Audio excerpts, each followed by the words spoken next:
성도 여러분, 영국에는 이튼 스쿨이라는 귀족 학교가 있습니다. 아마 많이 들어보셨을 텐데 1440년에 이 학교가 개교를 했거든요. 당시 국왕이었던 헨리 6세가 왕의 하사금을 내려서 지식도 있고 지혜도 있고 배우고자 하는 아주 열정도 있지만 돈이 없어서 공부를 할 수 없는 70명의 가난한 소년들을 모아서 시작한 학교가 바로 이튼 스쿨입니다. 이 이튼 학교는 많이 지금은 달라져 있는데요. 가난한 사람이 가는 학교가 아니고 영국의 귀족의 자녀들이 수업을 받는 학교입니다. 들어가기도 나오기도 어렵지만 그럼에도 이 학교는 지금까지 한 20명의 영국 총리를 배출해낸 유서 깊은 학교이기도 합니다. 지금도 두 가지 특징이 있다고 합니다. 남학생만 받습니다. 그리고 왕의 여전히 하사금으로 장학금이 주어져서 그들이 공부를 합니다. 이 학교가 정말 우리 학력 평가로 한다면 실력이 얼마나 되냐, 그리고 정말 출중한가. 영국 전체를 비교해 볼 때 실제 이 학생들의 학력 평가 혹은 실력은 한 20위 정도밖에 안 된다고 하네요. 그럼에도 왜 이 학교가 영국 많은 사람들이 이 학교를 졸업한 동문들을 참 명예롭게 생각하고 존경하냐면 이 학교가 정말 귀족을 키우는 학교이기 때문입니다. 우리가 생각하기에 귀족이라고 하면 좀 거부감이 있죠. 남들이 누리지 못하는 특권을 다 누리고 그것도 먼저 누리는 자들이라고 생각하기 때문에 그럴 겁니다. 그러나 이들은 특권보다는 왕의 하사금을 받고 공부한 자들이잖아요. 그래서 이들은 그 왕의 부르심 앞에 굉장히 그들이 국가와 민족을 위해서 져야 할 책임과 의무에 대해서 먼저 훈련하고 그것을 먼저 생각한답니다. 그래서 노블레스, 특권에는 오블리주, 책임이 따르는데 이들은 조국과 민족에 대한 그 충성심이 그 어떤 젊은이들보다 많기 때문에 이 학교에 다니는 학생들을 영국 국민들이 대단히 영예롭게 생각하는 것입니다.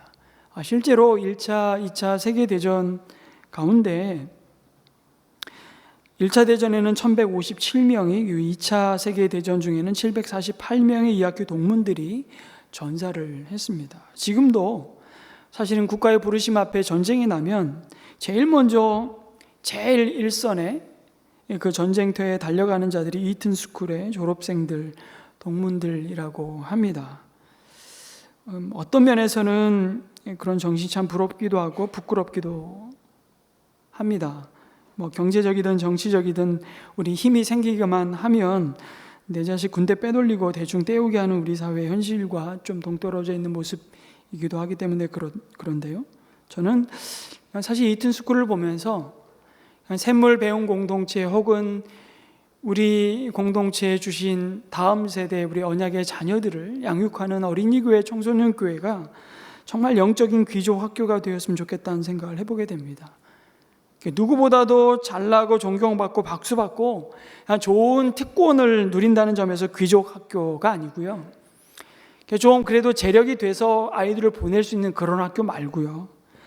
정말 내가 누구인지 그 정체성을 확실히 알고 내가 왜 사는지, 내 삶의 목적이 무엇인지 하나님 앞에 묻고 무슨 힘으로 사는지, 무슨 삶의 원리로 살아가는지 내가 내 형편에 따라 사는 것이 아니고 하나님의 말씀을 따라 사는 정말 하늘나라의 귀족으로 이 학생들이 자라나는 그런 학교가 되었으면, 그런 우리 어린이교회, 청소년교회가 되기를 소망하면서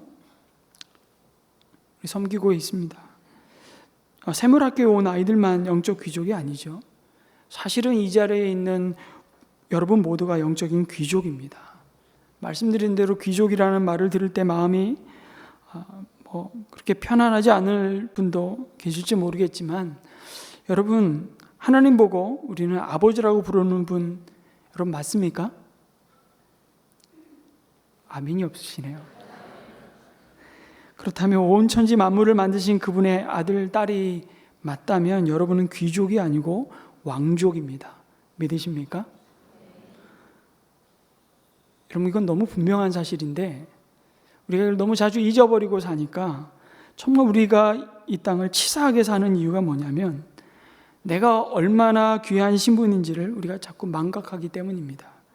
하나님 나라 백성으로서 예수님을 우리의 왕으로 모신, 우리의 주로 모신 예수님의 왕족으로서 우리는 그래서 다른 사람이라고 그 사실을 신명기의 말씀을 통해서 사실은 계속 반복해서 확인해 주고 있는 겁니다. 그러니까 엉뚱한 헛된 우상에 가서 무릎 꿇고 절하지 말라는 거예요. 여러분, 그리스도 안에서 우리에게 주어진 이 새로운 신분이 바로 왕 같은 제사장이라고 말씀하시는 겁니다. 그러니 오늘 특별히 이 왕의 규례를 말씀하시는 신명기의 말씀에 나오는 그 왕을 향한 경고와 이스라엘의 왕이 마땅히 품어야 할 어블리주, 그 의무와 책임들이 사실은 우리에게 하시는 교회를 향하신 권고라는 사실이죠. 신명기 말씀을 통해서 하나님이 주신 약속의 땅에 들어가서 차지하고 살 때에 그래서 하는 질문이 이것입니다. 사실 말씀하시고자 하는 핵심은 이 하나예요. 너희들은 이제 다르게 살아야 되지 않겠니? 뭐라고요? 이제는 너희들이 다르게 살아야 되지 않겠니?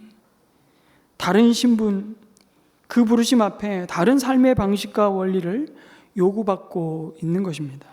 그리고 그 구별된 신분에 어울리는 삶의 모습을 신명기 16장부터 특별히 지도자들에게 먼저 말씀해 주십니다. 여러분, 거기 나타나는 지도자들이 누구입니까?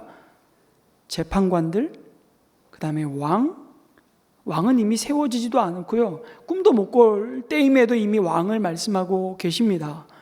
광야에서 헤매고 있는 이스라엘 백성들을 향해서 너희가 왕을 세우거든 왕은 이래야 된다라고 말씀하고 있는 거예요. 예방주사 놓는 거죠. 그리고 제사장들과 하나님의 말씀을 대언하는 선지자들, 예언자들에 대해서 말씀하십니다. 그들이 가나안 땅에 뿌리를 내리고 사는 그 가나안 족속들과 왜 달라야 하는지, 어떻게 사는 게 하나님의 나라 백성으로 합당한 삶의 원리인지를 그들에게 소상히 말씀해 주시는 겁니다. 그 가운데 오늘 우리가 좀 함께 나누고자 하는 대상은 왕의 규례입니다. 그 왕에 대해서 하나님이 말씀을 주시면서 세 가지 명령하십니다. 첫째는 누구를 왕으로 세워야만 하는지 그 이스라엘의 왕의 자격에 대해서 말씀하시고요. 둘째는 왕으로 세워진 자가 절대 가지 말아야 할 길에 대해서 가르치고, 세 번째는 왕으로서 반드시 행해야 할 의무에 대해서, 책임에 대해서 말씀하십니다. 첫 번째가 반드시 하나님이 택하신 자를 세우라는 것입니다. 그게 왕의 자격이에요. 그리고 이스라엘의 왕은 이스라엘의 결의 가운데서 한 사람을 세우라고 명령하십니다. 요즘 결의라는 말을 잘 안 쓰는데요, 새 번역은 왜 결의라고 했는지 모르겠습니다. 오히려 더 쉬운 번역을 할 수 있었는데 개역개정 번역이 차라리 낫습니다. 이스라엘의 왕은 이스라엘의 형제 가운데 한 사람을 세우라고 명령하십니다. 이스라엘의 왕이 우리와 차원이 다른 레벨의 사람이 아니고 우리 형제 가운데 있는 사람이라는 거죠. 그게 열방의 왕들과 아주 구별되는 점이에요. 왕은 너희들이 세울 자가 아니라 이스라엘의 영원한 왕이신 하나님, 내가 선택하여 내가 세운다고 말씀하십니다. 이 이스라엘 광야 출애굽 2세대의 입장에서 미래의 시간으로 조금 가보겠습니다. 우리 입장에서 보면 구약의 모든 이스라엘의 역사는 교회를 향해서 주신, 영적 이스라엘은 교회를 향해 주신 반면교사이지만, 과거이지만 이 광야 2세대에게 주신 이 왕의 규례를 보면 그건 앞으로 다가올 미래의 시점을 염두에 두고 주신 교훈인데요, 결국은 이스라엘 백성이 가나안 땅에 정착을 하죠. 그러나 불행 끝 행복 시작의 역사가 아니라 이스라엘 백성에게는 그 적과 꿀이 흐르는 가나안 땅에서 안타깝지만 고통의 악순환이 반복되는 사사기 시대의 역사를 수백 년을 보내게 되는 것입니다. 그때 이스라엘 백성은 하나님과 맺은 언약의 말씀을 너무도 빨리 망각해 버렸지요. 그리고 불순종의 길을 걸어갔습니다. 그 슬픈 역사를 성경은 단 한마디로 이렇게 늘 말씀합니다. 그때의 이스라엘에 누가 없으므로? 왕이 없으므로 사람마다 각자 자기 소견에 옳은 대로 행하였더라. 참으로 슬픈 말이 아닐 수 없습니다. 여러분, 그들에게 진짜 왕이 없었습니까? 그들이 하나님께 우리에게 왕이 없어서 우리가 이렇게 고통받고 있지 않습니까? 라고 그들이 말해도 되나요? 입이 있는데 말하는 것은 자유지요. 하지만 여러분, 우리 속담에 입은 삐뚤어져서도 말은 바르게 하라고 꼭 사사시대 이스라엘 백성을 두고 하는 말 같습니다. 그들이 이방 민족으로부터 압제당하고 고통받는 것은 그들 위에 강력한 힘을 발휘할 왕이 없었기 때문이 아니었습니다. 언제나 그들과 함께 하시는 영원한 그들의 왕이신 하나님이 계셨다고요. 그러나 그들은 뭐만 쳐다보는 거죠? 자기들 옆에 있는 이방의 왕들이 더 화려해 보이고 더 위대해 보이고 더 힘 있어 보였던 겁니다. 이스라엘 백성들은 이미 자신들이 얼마나 놀라운 존재인지를 잊어버리고 자신들이 갖지 못했다고 생각하는 그 작은 것을 주변 민족들과 비교하면서 신세 한탄하고 있었다는 겁니다. 그것이 신세 한탄 가운데 요구하고 나온 것이 왕이었어요. 그들의 마음은 어쩌면 이런 것이었는지 모르겠습니다. 우리에게도 아주 강력한 리더십, 힘을 가진 왕이 있다면, 아니 우리가 이렇게 지파별로 4분 5일이 되어서 힘 한 번 못 써보고 우리가 가나안 땅에 들어가서 그렇게 땀 흘려 수고한 그 소출과 열매들을, 그 풍요로움을 이렇게 그들에게 어처구니 없이 빼앗기지는 않았을 텐데, 참 하나님 너무하십니다. 원망스럽습니다. 이왕이면 우리에게도 왕을 주시지. 여러분, 그들은 전혀 엉뚱한 곳을 향해 비난과 책임의 화살을 돌렸습니다. 전형적인 불순종이 가져다준 악순환의 반복이죠. 그들의 가슴과 삶 속에 그 죄로 말미암아 하나님의 은혜가 사라졌기에, 하나님의 말씀이 메말랐기에, 하나님의 임재가 멈추어 버렸기에 왕 되신 하나님을 무시한 채 그들은 자기들 위해 다른 왕을 요구했던 겁니다. 그리고 드디어 이스라엘의 마지막 사사이기도 했고 선지자였던 사무엘에게 왕을 세우지 않으면 안 될 명분을 하나 가지고 사무엘에게 나와서 왕을 요구합니다. 그걸 작년에 우리 사무엘상 묵상하면서 우리가 나눴던 말씀인데요. 이스라엘의 모든 장로들이 사무엘을 찾아와서 지금 우리가 신명기 말씀에서 읽고 있는 똑같은 말씀을 대고 요구합니다. 사무엘상 8장 5절 말씀을 같이 읽겠습니다. 시작. 그들이 사무엘에게 말하였다. 보십시오, 어른께서는 늙으셨고 아드님들은 어른께서 걸어오신 그 길을 따라 살지 않습니다. 그러므로 이제 모든 이방 나라들처럼 우리에게 왕을 세워주셔서 왕이 우리를 다스리게 하여 주십시오. 이제는 주변에 있는 열방과 같이 왕을 세워서 강력한 군주 국가를 세우자는 것입니다. 그들이 본 것이 무엇입니까? 주변에 있는 열방이었습니다. 주변의 열방이 그들의 왕이 눈에 들어오기 시작할 때 그들은 망가지기 시작했습니다. 왜요?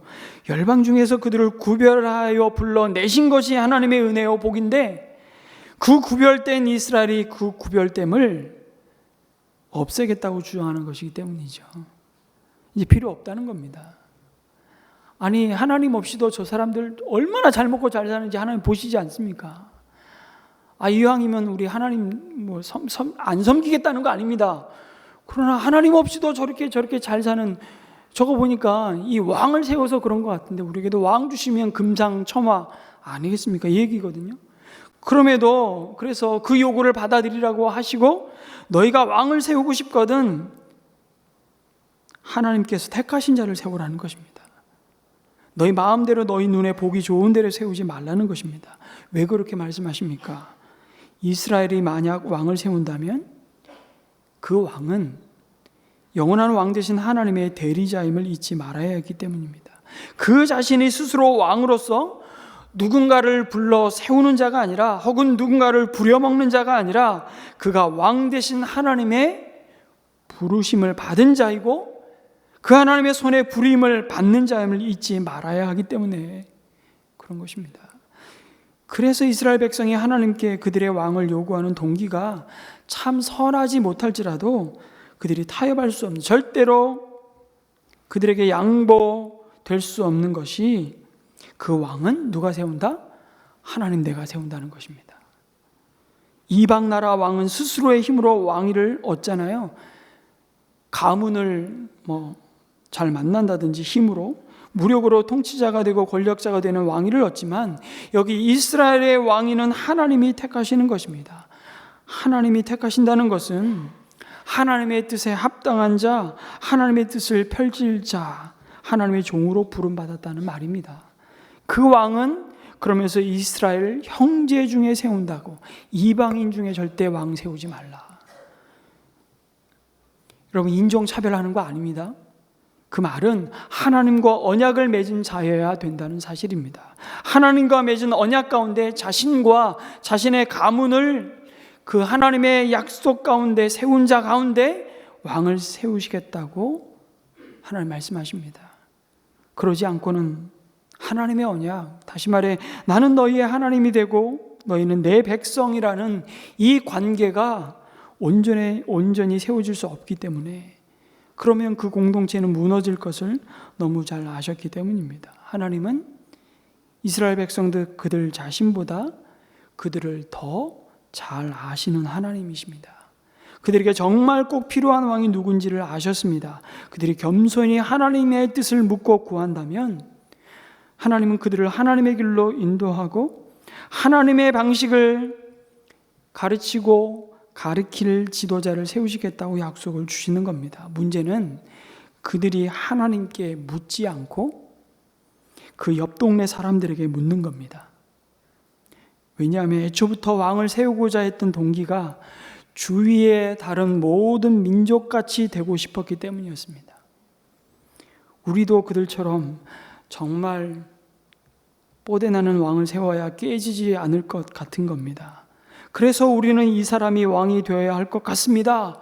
그렇게 고집을 피웁니다. 그러면 하나님은 어떻게 하실까요? 어쭈 죽을래?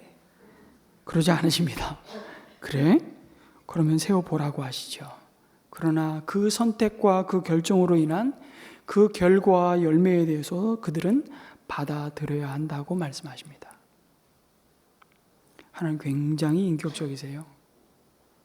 우리 문 닫고 있는데 그 문 박살내고 걷어차고 기어코 들어오시는 분이 아니세요. 열으셔야 들어오세요. 우린 그렇게 인격적으로 주님을 만났습니다.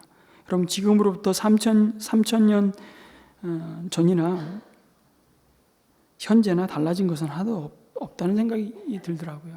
우리가 실패하는 때가 언제입니까? 우리의 전부가 되신, 오직 우리를 사랑하셔서 자신의 전부를 주시고 우리를 자녀 삼으신 그 하나님의 은혜가 부어졌음에도 우리는 이것도 없고 저것도 없고, 왜 나는 이것도 못하고 저것도 못하고 나는 왜 이런 모습인가요? 내 집안은 왜 이런 거야? 우리는 끊임없이 우리의 처지와 신세를 한탄하고 있습니다. 내 안에 계신 하나님을 보지 않고 나를 지금 둘러싸고 있는 사람들과 자신을 비교하면서 하나님을 원망하고 있지는 않느냐 묻고 계신 거지요. 어디 대놓고 그러겠습니까? 그런데 우리는 이미 마음으로 하나님을 향해 그러고 있지 않느냐, 그 말입니다. 여러분, 우리의 신앙의, 우리의 삶의 현실 가운데 가장 가만히 보면 분통 터져하고 억울해하는 것이 다른 것이 아니더라고요. 여러분이 하나님 앞에 들고 나와서 정말 부르짖어 울며 떼쓰는 것이, 가만히 들어보면 하나님 왜 나를 이런 식으로 대접하십니까? 라는 말 아닐까 싶습니다. 왜 저 사람한테는 하나님을 인정하지도 예배하지도 경외하지도 오히려 하나님을 대적하고 하나님을 무시하는 저 이방 나라들도 저렇게 떵떵거리고 살고, 저 사람들한테는 돈도 주고 능력도 주고 권세도 주고 이름도 주면서 왜 나는 이렇게 못 살게 하고 이름 없게 초라하게 놔두십니까? 하는 것 아니에요? 그러나 여러분, 우리는 자신이 남다르다는 것을 우리가 정말 입증하기 위해서 왕위를 받은 것이 아닙니다. 하나님이 하시고 싶은 일을 위해서 이 일에 부름받았다는 것을 한시도 놓치지 않아야 합니다. 그렇지 않으면 제가 늘 말씀드리잖아요. 무슨 생각 난다고요? 본전 생각 난다고요. 하나님의 사람으로 부름받아 무엇을 하는가를 생각해야 하는 것이지, 내가 왕 같은 제사장인데 예수를 믿어 온 천하 만물을 지신 하나님이 우리 아버지이신데 그거 가지고 남다른 대접을 받는 것에 내 관심과 우리의 신앙의 열심이 다 거기에 초점이 기울여져 있다면 여러분의 신앙생활, 우리의 신앙생활은 불평과 억울함으로 가득 차게 될 겁니다. 그래서 이 왕으로 하여금 세 가지를 금기하십니다. 첫 번째 뭘까요? 병거와 말을 많이 두지 말라. 군말을 많이 두지 말라 그러고요. 아내를 많이 두지 말라 그러고 자신을 위해서 은금을 많이 쌓지 말라고 하십니다. 한마디로 이거 종합하면 강해지지 말라는 말입니다. 그럼 말과 병거가 필요 없고 외교적인 관계를 잘 할 필요도 없고 경제를 튼튼하게 할 필요도 없나요? 그 얘기를 하는 것이 아니라 그것이 왕이 추구하는 목적일 수 없다는 것입니다. 적어도 영적인 이스라엘은 교회가, 왜요? 그것들이 그 나라를, 그 가문을, 그 가정을, 그 교회를 지키는 것이 아니라고. 특별히 이스라엘은 그런 나라가 아니라고 말씀하시는 겁니다. 너희들은 내가 지킨다. 누가 지킨다고요? 내가 지킨다. 왕은 그것을 이스라엘 백성에게 철저히 확인시켜 주는 존재여야 한다고 말씀하는 겁니다. 거기서 왕의 권위가 오는 겁니다. 왕의 권위는 바로 거기서 주어지는 것이에요. 백성들로부터 왕이 존경받고 영광을 얻는 유일한 길은 하나님이 우리의 왕 되심을 기억하게 할 때입니다. 그 백성이 하나님의 자녀임을 망각하지 않도록 그 영적인 건망증으로부터 그들을 말씀으로 세우는 역할이 왕에게 주어진 가장 영광스러운 일이었습니다.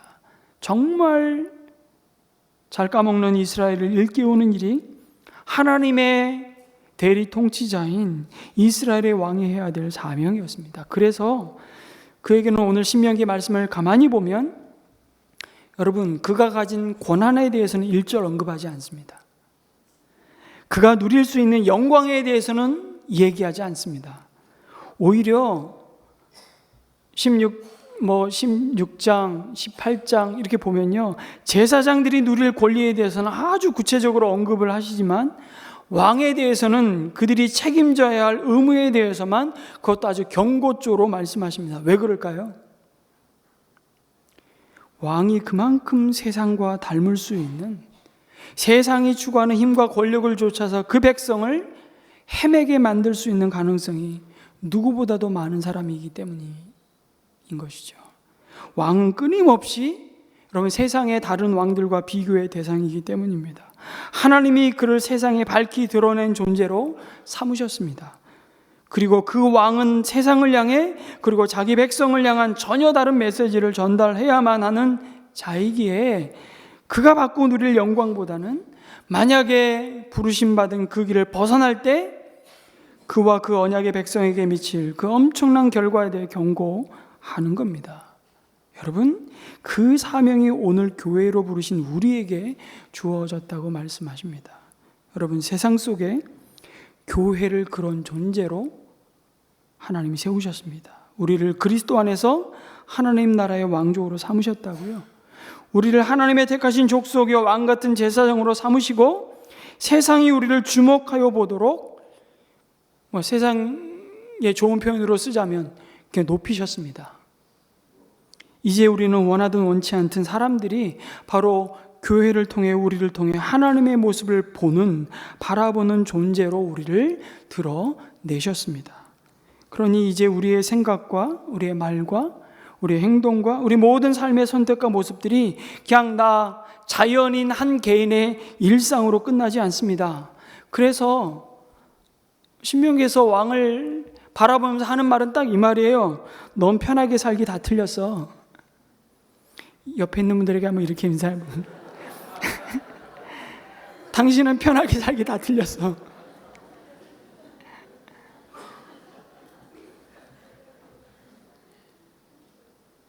편하게 살기는 다 틀렸는지 모르겠지만 잘 사는 사람으로 부르셨습니다. 복 있는 사람으로 부르셨습니다. 그런데 왜 고달픕니까? 이게 우리 질문이잖아요. 어떤 분이 표현하기를 제가 그대로 인용할게요. 그럼에도 우리의 고단함은 열방 앞에서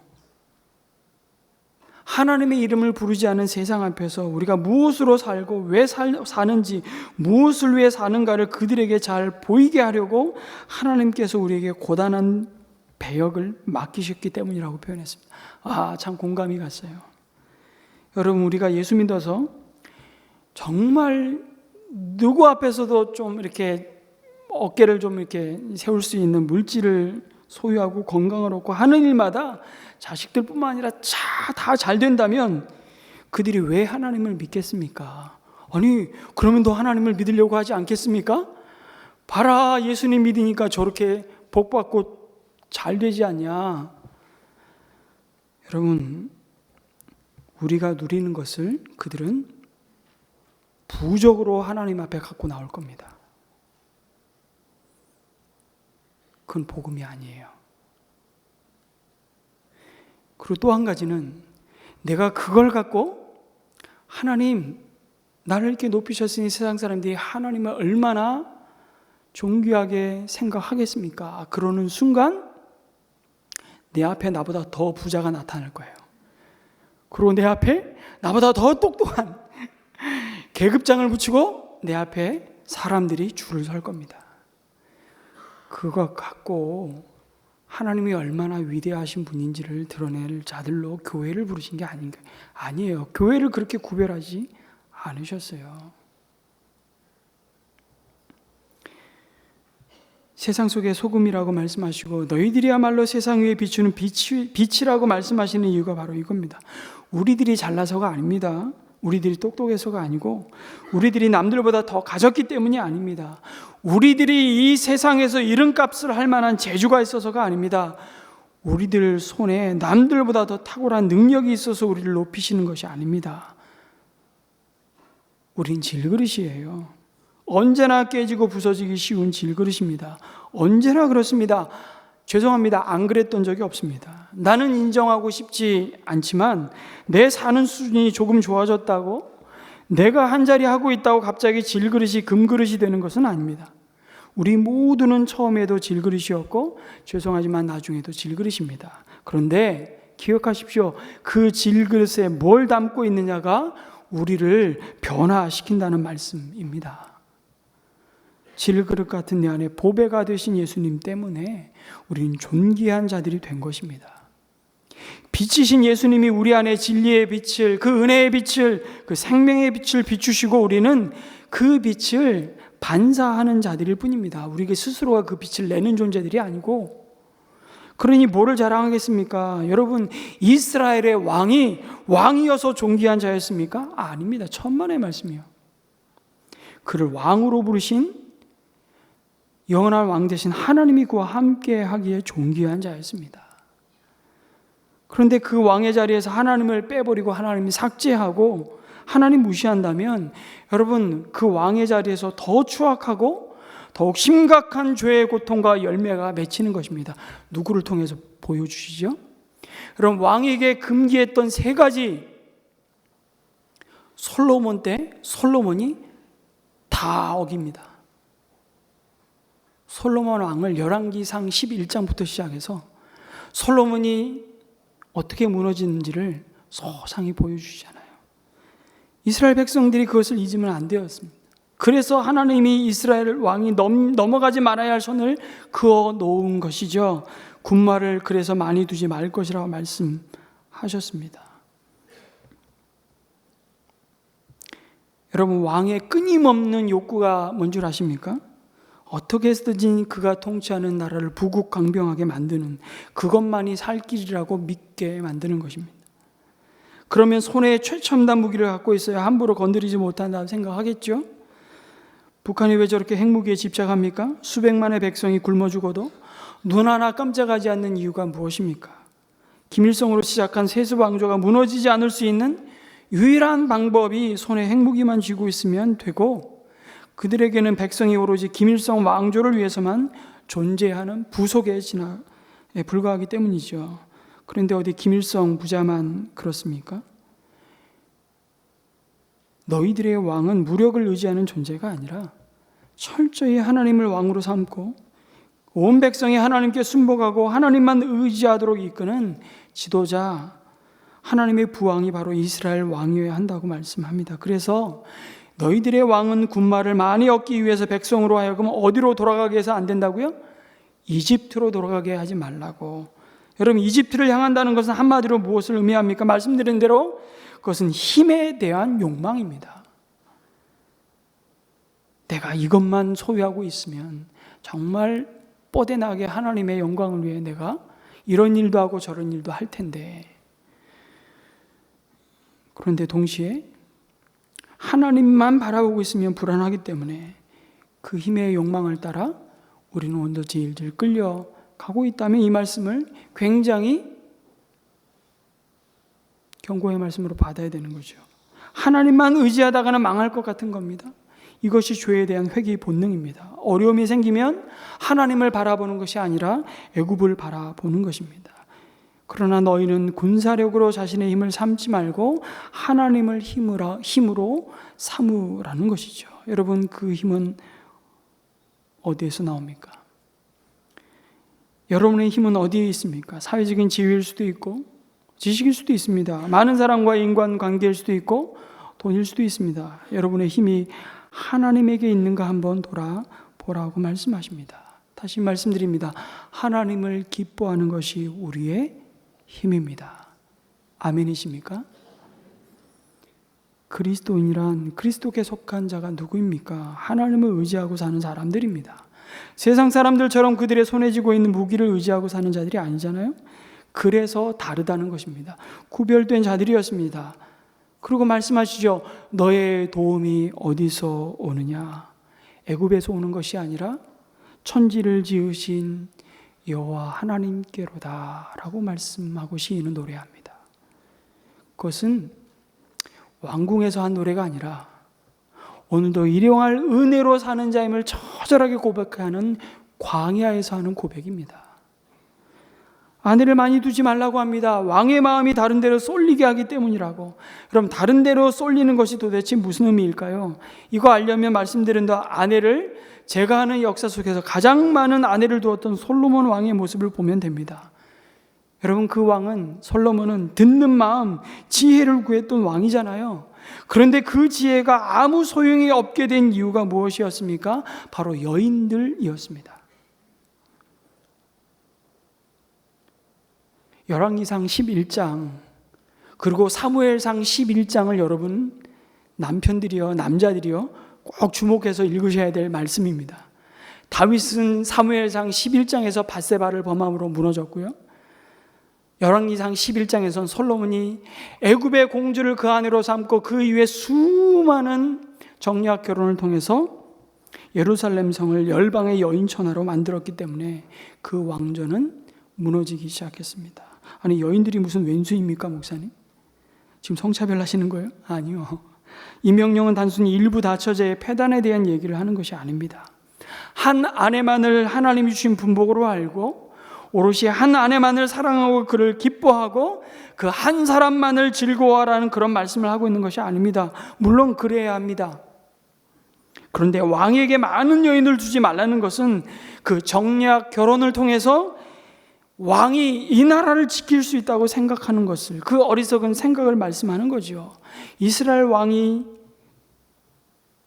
해서는 안 될 선택이라고 가르치는 것입니다. 이 나라는 하나님이 지킨다는 것입니다. 또한 그 이방 여인들을 아내로 맞아들이면서 온갖 그 여인들이 어려서 고국에서부터 섬겼던 우상들을 죄다 끌고 예루살렘 성으로 들어왔습니다. 이스라엘의 거룩함이 무너져 내리기 시작했습니다. 가장 치명적인 독이 이스라엘 공동체에 퍼지기 시작한 것이죠. 그러니 군마를 많이 소유하려는 것이나 여인을 많이 두는 것은 다른 얘기가 아니라 같은 얘기입니다. 왕 자신의 소유로 과도한 은과 금을 모으지 말라는 말씀도 마찬가지죠. 탐욕이 우상 숭배이고 그 욕심으로 말미암아 왕의 마음이 흐려지고 역시 하나님을 의지하지 않고 쌓은 재물을 의지할 수밖에 없기 때문에 불신앙의 자리에 떨어질 것을 잘 아셨기 때문에 경고하십니다. 내 자신을 위하여 과도한 은과 금을 모으지 말라고. 은과 금이 필요 없다는 말씀을 하시는 게 아닙니다. 여러분을 부자로 살게 하셨습니까? 아멘이십니까? 다 가난하세요? 네, 목사님 저 가난해요. 누가 부자이고 누가 가난한지는 저하고 만나서 상담해 보면 알아요. 저 찾아오세요. 제가 확인시켜 드릴게요. 부자로 혹시 살게 하셨습니까?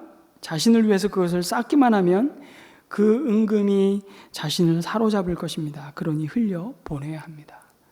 여러분, 소유케 하신 재산 유산으로 물려주십시오. 여러분의 자녀가 3명입니까? 아들, 딸 구분 없이 요즘 n분의 1로 딱 정확히 3분의 1씩 유산 물려주십시오. 그런데 한 가지 부탁드리겠습니다. n분의 1로 나눌 때 자식이 3명이면 3분의 1이 아니라 4분의 1로 유산 정리하시기를 주님의 이름으로 축복합니다. 왜 4분의 1이죠? 하나님의 나라 복음을 위해서 그 목적을 염두에 두고 여러분 유산 분배를 한번 해보십시오.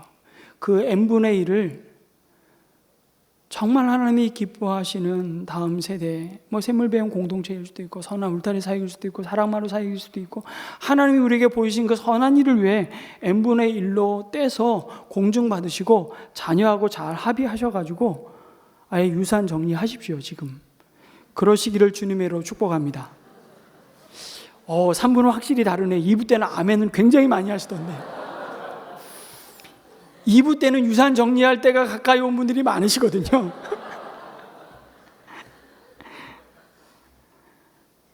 여러분, 이거 농담 아니고요. 하나님이 얼마나 기뻐하실까요?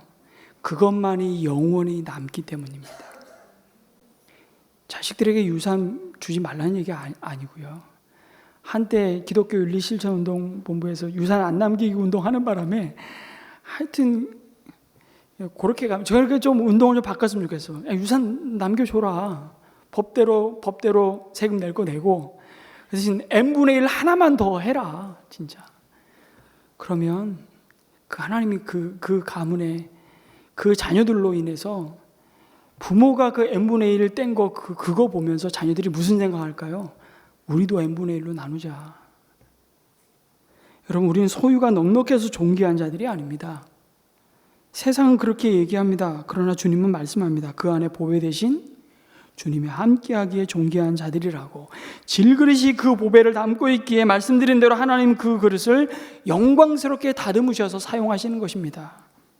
그러니까 우리 자식들이 이번 수능고사 잘 봐서 스카이에 가야만 하나님이 더 귀하게, 더 높이, 더 가치 있게 너를 사용하실 거야. 그런 말로 자식들을 몰아가지 마시기 바랍니다. 그러면 그것은 그들에게 독이 되어서 그들의 삶을 망가뜨리고 말 겁니다. 이건 제 얘기가 아니라 주님이 그렇게 말씀하시는 것입니다. 목사님도 딸 대학 보낼 때 그런 얘기가 나오나 한번 볼게요. 제가 저희 딸들이 올해 고3이거든요. 여러분, 이건 이론이 아닙니다. 대학이 우리 자녀들의 인생을 결정하지 않습니다. 그런데 대학이 우리 자녀들의 삶을 결정한다고 말은 안 하는데 그렇게 돌아가는 세상 속에서 살다 보면 너도 그렇게 살아야 된다고 부모들이 자신의 삶의 가치를 그렇게 결정하고 보여주며 살고 있다는 것입니다. 말로는 섬기는 예수 제자가 되어야 한다고 말씀하는데 정작 자녀들이 그런 섬김의 자리에 들어가서 겸손히 낮아지려고 하면 부모가 같이 내려가서 그 자리에 섬겨야 하는데 불안한 겁니다. 얘 이러다가 진짜 바보 되는 거 아니야? 절대 그런 일 없습니다. 주님의 약속을 뭘로 보는 겁니까? 그 아이 안에 보배가 있음을 믿으시기 바랍니다. 왜 안절부절하십니까? 왜 못 믿는지 아십니까?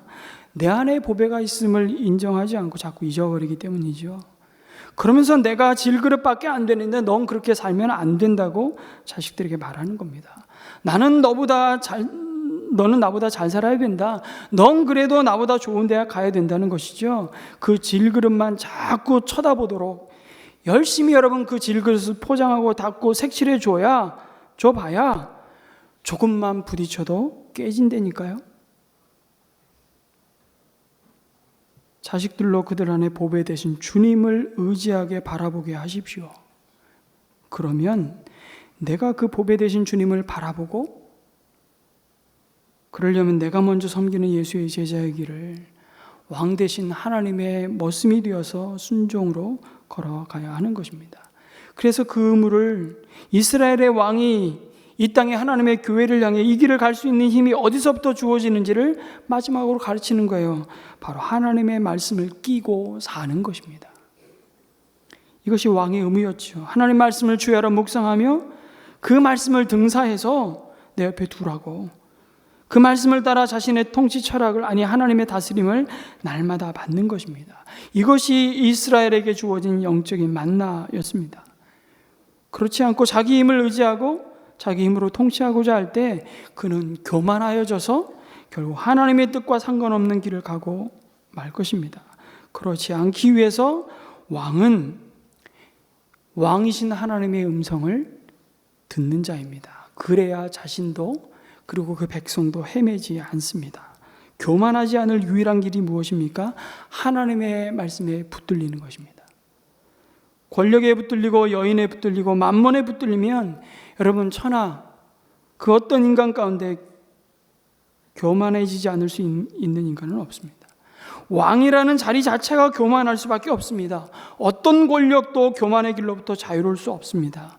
늘 세상이 왕의 권력 놀이를 광고하고 자랑하고 부러워하게 만들기 때문이죠. 그것이 영원할 것처럼 착각하게 만든다는 것입니다. 권력에 취한다 그러지 않습니까?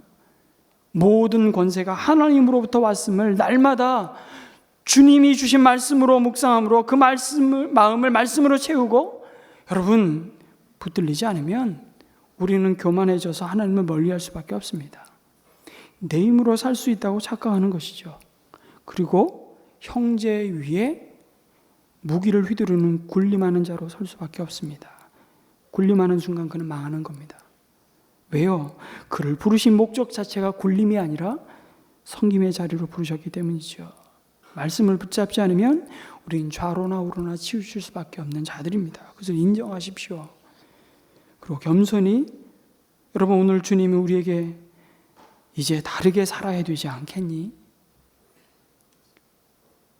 이렇게 촉구하고 계시는 것이죠.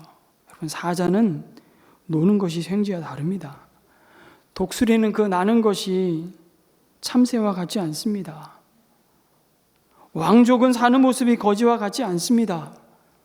신분이 다른 사람은 사는 동기도, 그 삶의 목적도, 태도도, 방식도 달라야 합니다. 오늘 이후에 여러분 혹시 누군가가, 다른 사람이 귓전에 저 뒤쪽에서 누군가 여러분에 대해서 속닥대기를, 저 사람은 사는 모습이 달라, 그런 이야기를 들을 수 있게 되기를 축복합니다. 오늘도 우리를 부르신 그 소명의 자리에서 그 하나님의 말씀을 따라 그 부르심에 합당한 삶을 우리를 두신 세상의 기준이 아니라 하나님께 두면서 왕 같은 제사장으로 살아가는 우리 모두가 되기를 주님의 이름으로 축복합니다. 아멘.